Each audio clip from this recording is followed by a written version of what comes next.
அப்போ வந்து சமணங்கால் போட்டு உட்காரதுல எவ்வளோ நன்மை இருக்குது அப்படின்னு கேட்டீங்க. இப்போ ஒன்றும் இல்லை, காலை ரொம்ப தூரம் நீங்கள் தொங்க போட்டு பஸ்லையோ கார்லேயோ நம்ம ட்ராவல் பண்ணுறோங்க. இப்போ இறங்கும்போது உங்கள் காலை நீங்கள் செக் பண்ணியிருப்பீங்க, எப்படி இருக்குங்க? கால் வீங்கி இருக்கும். ஏன் வீங்கிச்சுங்க? உங்கள் ரத்த ஓட்டம் பூரா காலுக்கு போயிடுச்சு. இப்போது சாப்பிடும் பொழுதுங்க நம்ம காலை தொங்க போட்டுருக்கோம். இப்போ ரத்த ஓட்டம் பூரா எங்கே போகுது? காலுக்கு போகுது. இடுப்புக்கு மேலே தாங்க இறைப்பை இருக்குது, இடுப்புக்கு மேலே தாங்க ஹார்ட் இருக்குது, இடுப்புக்கு மேலே தான் கல்லீரல் மண்ணீரல் எல்லா முக்கியமான உறுப்புகள் எல்லாமே எங்கே இருக்குதுங்க? இடுப்புக்கு மேலே தான் இருக்குது. அப்போது இரத்த ஓட்டத்தின் மூலமாகத்தான் உங்கள் உடம்புல இருக்கக்கூடிய ஒவ்வொரு உறுப்புகளும் தன்னைத்தானே புதுப்பிக்குதுங்க. அப்போது நீங்கள் காலை தொங்க போட்டுட்டிங்கன்னா நிற்கும் போதும் நடக்கும்போதும் கால்களுக்கு வேலை கொடுக்கும்போதும் ரத்த ஓட்டம் காலுக்கு இருந்தால் ஓகே. மற்ற நேரங்களில் நீங்கள் காலுக்கு ரத்த ஓட்டம் தேவையில்லைங்க. ஸோ அப்போ நீங்கள் சமணங்கால் போட்டு அதை குறிப்பாக நீங்கள் சாப்பிடும் பொழுது நீங்கள் சாப்பிட்ற சாப்பாடு செரிமானம் ஆகணும் அப்படின்னா வயிற்று பகுதிகளுக்கு ரத்த ஓட்டம் வேணும். அப்போ காலை தொங்க போட்டிங்கன்னா ரத்த ஓட்டம் முறை காலுக்கு போயிடும். அப்போ செரிமானத்தில் அங்கே பிரச்சனை வருங்க. ஸோ எப்பயுமே சாப்பிடும் பொழுதுங்க நீங்கள் காலை மடித்து உட்கார முடியலனாலும் பரவாயில்ல, காலை நீட்டியே கூட உட்காரலாம்.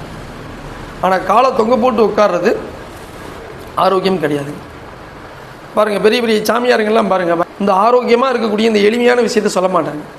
மருத்துவத்தில் எப்படி பல வியாபார நுட்பங்கள் வந்து அதிகமாக பின்பற்ற ஆரம்பிச்சிட்டாங்களோ அதே மாதிரி தாங்க ஆன்மீகத்துலேயும் அப்படி தாங்க நிறையா.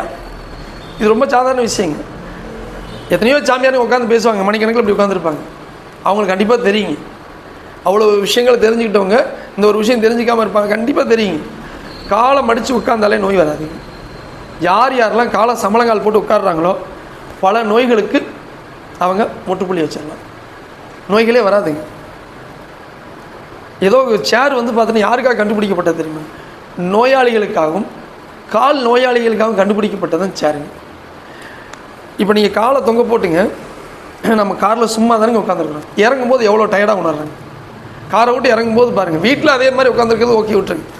ஆனால் காரில் வந்துட்டு ட்ராவல் பண்ணுற நேரங்களில் நம்ம காலை சும்மா தான் உட்காந்துருக்கு, டிரைவர் தான் கார் ஓட்டுறாருங்க, சும்மா தான் உட்காந்து. ஆனால் எவ்வளோ டயர்டாக இருக்கிறோம். ஏன்னா ரத்த ஓட்டம் முறை இடுப்புக்கு மேலே இல்லைங்க, இடுப்புக்கு கீழே தான் இருக்குது.